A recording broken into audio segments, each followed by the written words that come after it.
Coming into the new year, I thought it would be fun to look at some of the craziest moments in PGR to me. Spoiler warning for Fake Ascension. Before I get into the meat of this section, I wanted to talk about the side missions. They were kinda crazy to finish, but I needed that story. During the Fake Ascension, we're introduced to this substance called the Red Tide. We find out how much of a danger this poses very quickly after it shows up. Anything that falls into it will be broken down and reformed into enemies, while your consciousness, or should I say consciousness, is corrupted. You become part of a horrifying amalgamation, forever leading and attracting other poor souls to the same fate. This is one of the things I imagine when I hear people say fate's worse than death. So after learning this information, we can assume that nothing good can come from this thing. So what do we do next? We see the point of view of people that know none of this information and how they respond to it. And it's something. There are those who fell or, jumped in as one does, but we'll get to that. In the Faith Praises side story, we encounter a group of scavengers that are trying to get by. In this group is a girl named Shoul. Although their situation is dire, she still has hope and prays to a higher power. While on the search for supplies, the group gets run up on by some randos, or hoodlums I guess. They get beat up and are forced to be lapdogs. The scavengers have to look for supplies. Mind you, when they do find supplies, they don't get any of the spoils. Despite this, Shoul still says God will give them more supplies. The leader is looking like... The leader replies with this, and I am left speechless, gobsmacked, schmeckledorfed even. Bro is crazy, he's a whole troll. Anybody can get it. These comebacks are rated E from everyone. I really love this game. Continuing on, I don't know how long the scavengers been there, and they have been starving. Some of them are getting abused, others have been supposedly beat up, killed. And Shoul is still talking about God and everyone is over it, so they start flaming her. They're more pressed for the punishing virus church. That is, people just jumping into the red tide. So after that, we see that the hunger is setting in and that you are really not you when you're hungry, because Shoul has a whole mental breakdown before denouncing her parents and Lord. And she just jumps into the red tide. And when I first played this story, I was left speechless, genuinely. I really was hoping every sentence of her pleading for help, I'm just like, somebody please come help this girl. But nope. I know we're in a post-apocalyptic world, but you learn fast it's not gonna be sunshine and rainbows. And then I'm just expected to return back to the main story like nothing happened. No, I'm shocked. In the Voiceless Self, we follow two partners, Bella and Shrek. They travel around trading stuff, collecting books, etc. While on their adventures, they find out about the red tide. Shrek is like, would you jump in? Would you? Even if it's heaven? And Bella's like, hell no.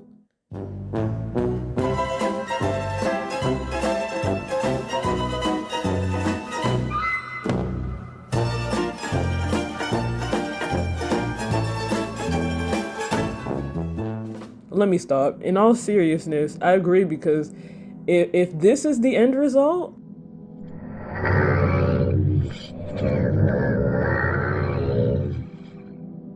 I'm good. They're having a good time, having fun, chilling, which is so sweet, but ultimately bad because no one can have happiness in the PGR universe. Bella leaves to replace one of Shrek's manga, Cardman Rider, that she had messed up earlier, and oh boy, the cruel writers have spoken. So the duo gets run up on by the same randos that gave her the manga. And Bella and Shrek put the work in. The randos get laid out. But this little twerp shoots Bella. He takes her hostage, but she is not going out like that, and she kicks his pistol away. Shrek comes out talking about I'm Cardman Rider and shoots this kid in the face. To distract the kid, Shrek tells him he's Cartman Rider and pulls his gun out and shoots the kid in the chest. Oh my goodness. And I was so happy. I'd be dancing on that boy's grave. Thank goodness he's gone. So after that, Shrek takes Bella to the roof and tries to help her, but it's too late. She's bled out too much. Since more of the randos are running up into the building, Shrek has to go back down to fight and leave Bella upstairs. And then Bella says this. Famous last words. Bella proceeds to go against her word and jumps into the red tide. And I'm just thinking, bruh, huh? Bro, why? At that point, I would have just went out the regular way,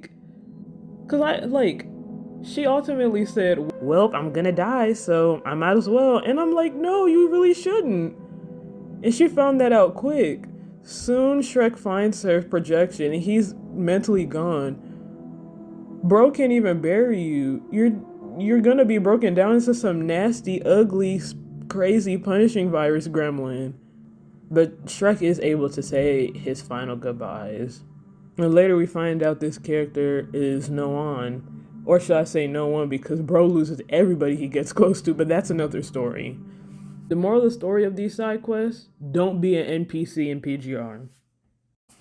But back to the main story. Now we're back in the main story. Speed forward a couple hours, and we're at the conflict between Luna and Gabriel. Now, many people were probably emotional when this part happened. It definitely took me by surprise, but I'm not gonna lie to you, I was laughing at this part. You're probably thinking, bruh, or what's wrong with you? Just let me explain my thought process. Now, I'm not gonna lie, I was a little bit of a Luna hater. I just loved how Luna was always trashing on humans. She has whole thesis statements and paragraphs on how humans should be deleted and are the scum of the earth. I know her backstory, I understand why she feels the way she does, but I just find it funny. She was so focused on her hatred for humans, she didn't peep the haters behind her. And here comes Gabriel. Not only did she get betrayed by one of her most loyal followers, but by a robot as well. That has to be the cherry on top. Bro went from a ride or die to a fight and buy. And I don't even know whether to blame Roland or not. Sir was in his clown era, sowing seeds of distrust among the ranks. Granted, he was just voicing his confusion on the Luna situation, but that acted as a catalyst for Gabriel's betrayal. Bro knew what Gabriel was planning, and still kept it a secret, but want to act brand new when he activates the plan early. I don't know how or why you would underestimate him. Look at him! I am not underestimating anything that got this under his coat. And Gabriel didn't even choose a neutral way to settle things.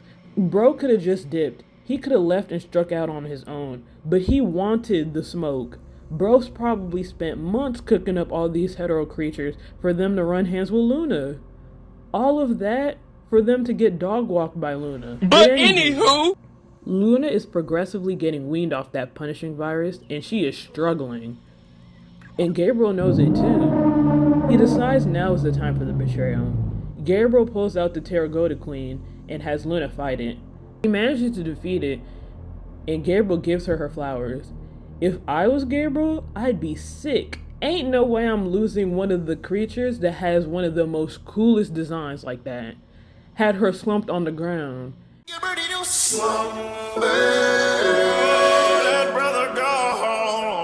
Anyway, Gabriel shows Luna the polyphage, and she's like, is this it? Since he was impressed, he tells her that he plans to feed Alpha to the polyphage.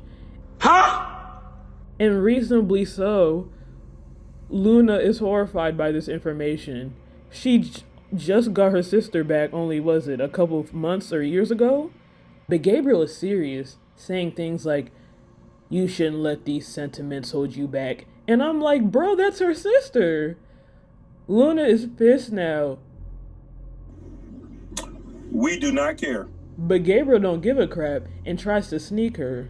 Luna's caught off guard and says, the traitor is you, all dramatically. And I'm like, duh, were you here for the first part of the conversation? He has openly challenged you how many times, is now trying to sacrifice your sister.